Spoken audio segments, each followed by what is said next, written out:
Hey, hi there. How are you doing? You've just caught me reading my Bible. Just reading this incredible story about Saul on the road to Damascus. It's a great story. It's about how God uses anybody. You know, sometimes I have days when I'm not feeling great about how I've acted. I'm not feeling great about some of the things I've done. And I feel like I'm not the kind of person that God can use. I feel like I'm not part of God's plan.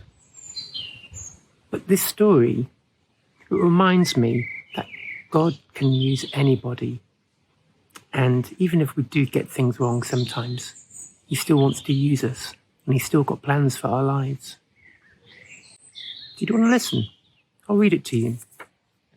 It's from Acts chapter 9, starting from verse 1. The blinding of Saul. All this time, Saul was breathing down the necks of the Master's disciples out for the kill. He went to the chief priest and got arrest warrants to take to the meeting places in Damascus, so that if he found anyone there belonging to the way, whether men or women, he could arrest them and bring them to Jerusalem. He set off.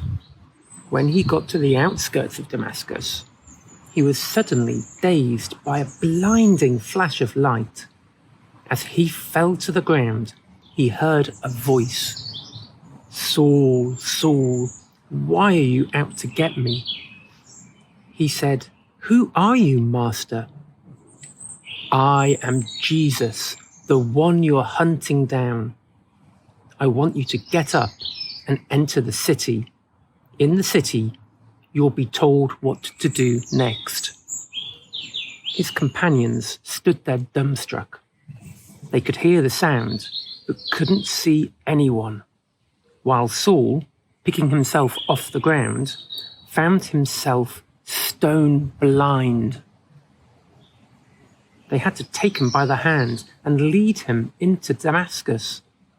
He continued blind for 3 days. He ate nothing and drank nothing. There was a disciple in Damascus by the name of Ananias. The Master spoke to him in a vision. "Ananias." "Yes, Master," he answered. "Get up and go over to Straight Avenue. Ask at the house of Judas for a man from Tarsus. His name is Saul. He's there praying. He has just had a dream in which he saw a man named Ananias enter the house and lay hands on him so he could see again." Ananias protested. "Master, you can't be serious.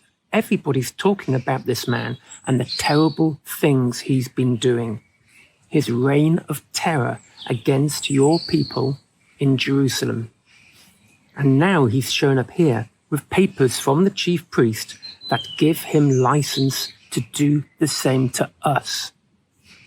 But the Master said, "Don't argue. Go. I have picked him as my personal representative to Gentiles and kings and Jews. And now I'm about to show him what he's in for, the hard suffering that goes with this job."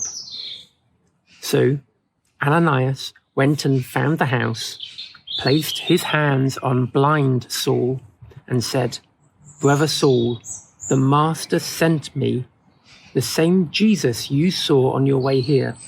He sent me so you could see again and be filled with the Holy Spirit." No sooner were the words out of his mouth than something like scales fell from Saul's eyes. He could see again. He got to his feet, was baptized, and sat down with them to a hearty meal. What an incredible story. You know, as we're all in lockdown, we could do with a little bit more incredible in our lives, I think. Why don't you have a think about the story maybe go back and read it again, Acts chapter 9. And why don't you, for a little bit of fun, maybe try and act it out? Perhaps maybe using some Lego men, or maybe you could act it with other people in your family, or maybe use some paper drawings and act it out with little paper men. Anyway, I'm going to read some more. Look after yourselves. God bless.